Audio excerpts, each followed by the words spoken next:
Palakkad കോട്ടായിലെ Congress party office തർക്കത്തിൽ RDO വിളിച്ച യോഗത്തിൽ തീരുമാനമായില്ല. നിയമപരമായി നീങ്ങുമെന്ന് CPM-ൽ ചേർന്ന കോൺഗ്രസ് മണ്ഡലം മുൻ കമ്മിറ്റി പ്രസിഡന്റ് മോഹൻകുമാർ പറഞ്ഞു. എന്നാൽ CPM ജില്ലാ സെക്രട്ടറി വേണ്ടെന്ന് പറയുകയും മോഹൻകുമാർ കോടതിയിൽ പോവുകയും ചെയ്യുന്നത് ഇരട്ടത്താപ്പാണെന്നും കോൺഗ്രസ് പ്രതികരിച്ചു. ബഹുമാനപ്പെട്ട RDO പറഞ്ഞു, ആലത്തൂർ മുനിസിപ്പൽ കോടതിയിൽ നിന്നും അതിനകത്തേക്ക് എന്നെ ഫോഴ്സ്ഫുള്ളി ഇവാക്യുവേറ്റ് ചെയ്യാൻ പാടില്ല എന്നും ഈ കാലാവധിയുടെ ഉള്ളിൽ ബലമായോ മറ്റു കാര്യങ്ങളോ ഒഴിവാക്കാൻ പാടുള്ള ആലത്തൂർ കോടതിയുടെ മുനിസിപ്പൽ കോടതിയുടെ ഇൻജക്ഷൻ ഉത്തരവുണ്ട്, കമ്മീഷൻ ഓർഡർ ആയിട്ടുണ്ട്.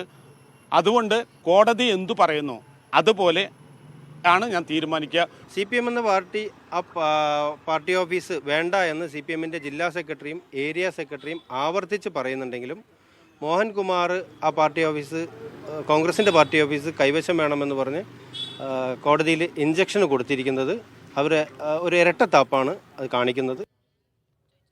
നന്ദഗോപാൽ വിവരങ്ങൾ നൽകും. നന്ദു, RDO വിളിച്ച സമവായ ചർച്ചയിൽ എന്താണ് ഉണ്ടായത്?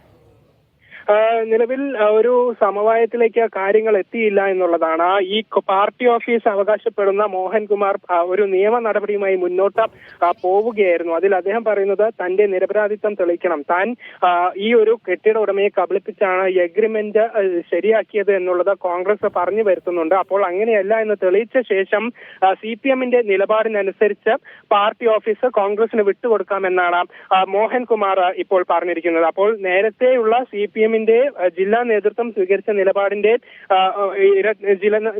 ഇരട്ടത്താപ്പായാണ് ഇത്തരത്തിലൊരു നിലപാട് ഇപ്പോൾ മോഹൻകുമാർ സ്വീകരിച്ചിരിക്കുന്നത് എന്നുള്ളതാണ് പറയുന്നത്. ഏതായാലും കോൺഗ്രസ് ഈ കാര്യത്തിൽ മറ്റ് പ്രതിഷേധങ്ങൾക്കൊന്നും പോകുന്നില്ല എന്നുള്ളതും വ്യക്തമാക്കിയിട്ടുണ്ട്. നിയമ നടപടിയുമായി മുന്നോട്ട് പോകാമെന്നുള്ള ഒരു തീരുമാനത്തിൽ തന്നെയാണ് കോൺഗ്രസും ഇപ്പോൾ ഉള്ളത്. നിയമപരമായി നീങ്ങുമെന്ന് മോഹൻകുമാർ പറയുന്നു. എന്നാൽ അത് ആ നിലപാട് ഇരട്ടത്താപ്പാണെന്നാണ് കോൺഗ്രസിന്റെ വിമർശനം. നന്ദഗോപാലാണ് വിവരങ്ങൾ നൽകിയത്.